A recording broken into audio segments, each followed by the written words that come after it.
So প্রিয় দর্শক, আপনারা সবাই কেমন আছেন? আশা করছি খুবই ভালোই আছেন। তো আপনাদের ভালো রাখার জন্য, সুস্থ রাখার জন্য health care TV YouTube channel প্রতিনিয়ত মেডিসিন সম্পর্কিত ভিডিও আপলোড করে থাকে আপনাদের সুবিধার জন্য। তাই প্রতিবারের ন্যায় আজও আবার একটি বেস্ট মেডিসিন নিয়ে রিভিউ করতে চলেছি, যে মেডিসিনটি বাচ্চাদের জন্য একটি বেস্ট মেডিসিন হতে চলেছে।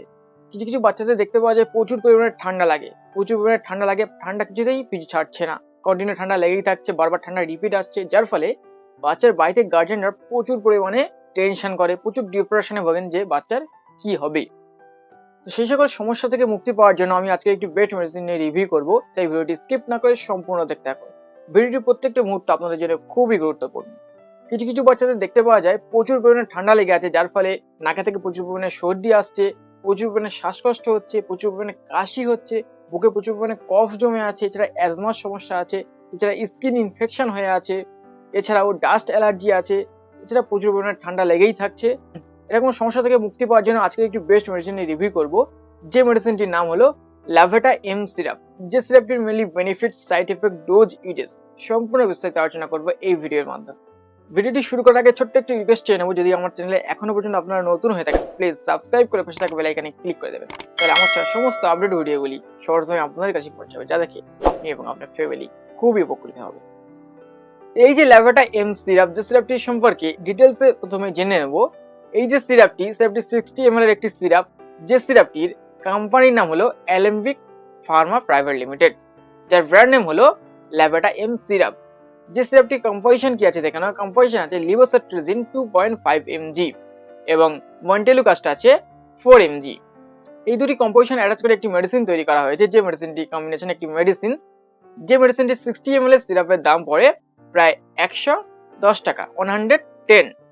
তো এখন জেনে নেবো এই যে মেডিসিনটি মেনলি বেনিফিট কি কি কাজে আমরা ইউজ করতে পারি, কি কি কাজে ইউজ করব না। এই মেডিসিনটি কত ডোজে খাওয়াবো এবং কত ডোজে খাওয়াবো না, কেমন ডোজে খাওয়ালে বাচ্চার সঠিক কাজে আসবে, পারফেক্ট কাজে লাগবে, সেটি নিয়ে বিস্তারিত আলোচনা করব। প্রথমে আমরা জেনে নেবো বাচ্চাদের ঘন ঘন ঠান্ডা লাগে কেন, বারবার ঠান্ডা রিপিট আসে কেন। বিভিন্ন কারণের জন্য বাচ্চাদের ঘন ঘন ঠান্ডা আসে বা ঠান্ডা রিপিট আসে। সেটি আমাদের গাফলতির জন্য হতে পারে এবং ওয়েদার চেঞ্জের কারণেই হতে পারে, এছাড়াও শারীরিক কিছু প্রবলেমের কারণে হতে পারে, এছাড়াও শরীরে ইমিউনিটি পাওয়ার প্রচুর পরিমাণে লো থাকার কারণে বা কম থাকার কারণে বারবার ঘন ঘন রিপিট আসতে পারে ঠান্ডা। আমাদের গাফলতির কারণে যেটি হলো বাচ্চাদের যত্নশীল ভাবে রাখি না, যে কারণে বাচ্চাদের ঘন ঘন ঠান্ডা লাগে, ঠান্ডা লাগার মতো সমস্যা হয়। যেমন কিছু কিছু বাচ্চাদের দেখতে পাওয়া যায় কন্টিনিউ জল ঘাঁটে।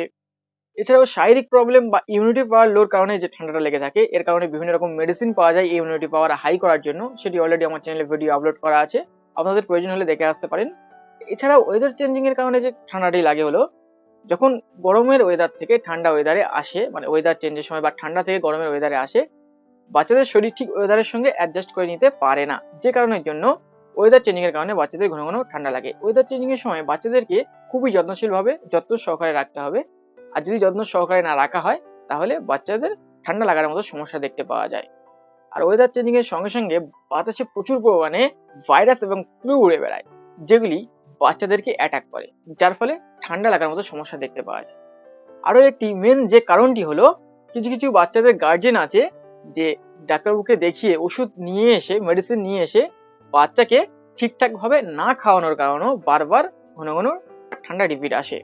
ডাক্তারবাবু যেমন ডোজে বলে দেয়, যেমন ভাবে খাওয়াতে বলে বাচ্চাকে, ঠিক সেই রকম ভাবে বাচ্চাকে খাওয়ানো হয় না, যে কারণে বাচ্চার ঠান্ডা ঘন ঘন রিপিট আসতে পারে। এটি ম্যাক্সিমাম পেশেন্টদের দেখতে পাওয়া যায় যে বাচ্চাদেরকে ঠিকঠাক মতো মেডিসিন খাওয়ানো হচ্ছে না, যে কারণে এই প্রবলেমটি থেকেই যায়। এই যে ল্যাভেটা এম সিরাপ, যে সিরাপটি যেসব বাচ্চাদের প্রচুর পরিমাণে নাকে থেকে সর্দি আসে, প্রচুর পরিমাণে ঠান্ডা লাগে, যার ফলে নাকে থেকে সর্দি আসে, সর্দি গড়িয়েই পড়ছে, গালে এসে পড়ছে, এছাড়াও প্রচুর পরিমাণে সর্দির গাঢ় এবং প্রচুর পরিমাণে জল কাটছে, সেক্ষেত্রে এই মেডিসিনটি ইউজ করলে বেটার রেজাল্ট পাওয়া যায়। মাত্র কয়েকদিনের মধ্যে বাচ্চার সর্দি রিমুভ হয়ে যায়। এছাড়াও হাঁচির মতো সমস্যা যদি থাকে, বাচ্চার প্রচুর পরিমাণে হাঁচি হয়, হাঁচি হতে হতে শ্বাসকষ্ট এসে যায়, দম আঁচকে ওঠে এবং চোখে থেকে জল এসে পড়ে, সেক্ষেত্রে এই মেডিসিনটি ইউজ করা হয়। এছাড়াও কাশির জন্য, কফের জন্য, অ্যাজমার প্রবলেম যে সমস্ত পেশেন্টদের, সেই সমস্ত পেশেন্টদের জন্য এই মেডিসিনটি ইউজ করলে খুব ভালো কাজ করে। বুকে যদি কফ জমে থাকে, কফ গলাতে খুব ভালো সাহায্য করে। এছাড়াও অ্যালার্জি সিমটমেও এই মেডিসিনটি ইউজ করা হয়। অ্যালার্জির বিভিন্ন রকম সিমটম থাকে, বিভিন্ন রকম ভাগ থাকে অ্যালার্জির, যেমন স্কিন অ্যালার্জি থাকে, এছাড়া স্ক্যাবিজ, এছাড়া চুলকোনা, এছাড়াও স্কিন ইনফেকশন। তো অ্যালার্জির বিভিন্ন রকম ভাগ থাকে, সমস্ত প্রবলেমের ক্ষেত্রে এই মেডিসিনটি ইউজ করা হয়। সেটা ডাস্ট অ্যালার্জির ক্ষেত্রে ইউজ করা হয়। ডাস্ট অ্যালার্জি বলতে বাতাসে প্রচুর পরিমাণে ধোঁয়া ধুলোবালি উড়ে বেড়ায়, যেগুলি আমাদের নাকে এসে পড়লে নিঃশ্বাস নেওয়ার ফলে ডাস্ট অ্যালার্জি হয়ে যায়, প্রচুর পরিমাণে হাঁচি হতে পারে, এটাকে বলা হয় ডাস্ট অ্যালার্জি। এছাড়াও গায়ে যদি চুলকোনা প্রচুর পরিমাণে বেড়ায়, গুঁড়ি ভর্তি হয়ে যায়, একজিমা হয়ে যায়, এছাড়াও প্রচুর পরিমাণে স্ক্যাবিজ ভর্তি হয়ে যায়, সেক্ষেত্রে এই মেডিসিনটি ইউজ করলে বেটার রেজাল্ট পাওয়া যায়। এছাড়াও কিছু কিছু বাচ্চাদের দেখতে পাওয়া যায় বাচ্চার গায়ে লাল লাল র্যাশ ভর্তি হয়ে যায়, সেক্ষেত্রেও এই মেডিসিনটি ইউজ করা যায়। বিভিন্ন প্রবলেমের ক্ষেত্রে এই মেডিসিনটি ব্যবহার করা হয়। এতগুলো প্রবলেমের ক্ষেত্রে এই মেডিসিনটি ব্যবহার করা হয়। এই মেডিসিনটি যদি কয়েকদিন ইউজ করা যায় তাহলে বাচ্চা খুবই দ্রুত তাড়াতাড়ি এরকম সমস্যা থেকে মুক্তি পাবে। তো এই সিরাপটি কত বছর বয়স থেকে কত বছরের বয়সে বাচ্চারা খেতে পারবে এবং কত ডোজে খাবে, কত ডোজে খেলে সঠিক কাজে লাগবে সেটি নিয়ে আলোচনা করব। এই সিরাপটি 3 মাসের ঊর্ধ্বে বয়স থেকে বাচ্চারা শুরু করতে পারবে। 3 মাসের ঊর্ধ্বে যদি বয়সে বাচ্চা শুরু করা যায় সেক্ষেত্রে বলবো 2 ml করে রাত্রে একবার দেওয়া যাবে। এছাড়াও বাচ্চার বয়স যদি 6 মাসের ঊর্ধ্বে হয়ে থাকে সেক্ষেত্রে 2.5 ml করে রাতে একবার। এছাড়াও বাচ্চার বয়স যদি 1 বছরের ঊর্ধ্বে হয়ে থাকে সেক্ষেত্রে 3.5 ml করে একবার। এছাড়াও বাচ্চার বয়স যদি 2 বছরের ঊর্ধ্বে বা 3 বছরের ঊর্ধ্বে হয়ে থাকে সেক্ষেত্রে 5 ml করে রাতে একবার।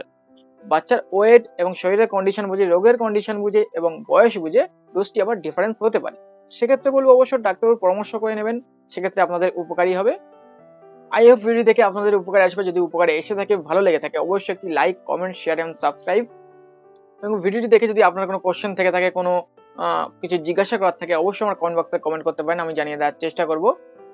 আর ভিডিওটি দেখে যদি সামান্য কিছু উপকৃত হয়ে থাকেন তো অবশ্যই বন্ধুদেরকে শেয়ার করে ভিডিওটি দেখার সুযোগ করে দেবেন। এরকম continue health related, medicine related video পেতে, ইউনিক ভিডিও রিভিউ পেতে সবার প্রথমে অবশ্যই আমার পাশে থাকবেন, সাপোর্ট করবেন। নেক্সট টাইম আরো ভালো ভালো ভিডিও আপলোড করবো আপনাদের সুবিধার জন্য। ইউটিউব ছাড়াও অন্য কোনো সোশ্যাল মিডিয়া যদি আমার ভিডিও দেখে থাকেন অবশ্যই ইউটিউবে গিয়ে আমার চ্যানেলটি সাবস্ক্রাইব করে দেবেন, আমার পাশে থাকা বেল আইকনে ক্লিক করে দেবেন। এতক্ষণ আমার সঙ্গে থাকার জন্য, আপনাদের মূল্যবান সময়টি আমার সঙ্গে দেওয়ার জন্য আপনাদেরকে জানাই অসংখ্য অসংখ্য ধন্যবাদ। আপনারা সবাই ভালো থাকবেন এবং সুস্থ থাকবেন এবং হেলথ কেয়ার টিভির সঙ্গে যুক্ত থাকবেন।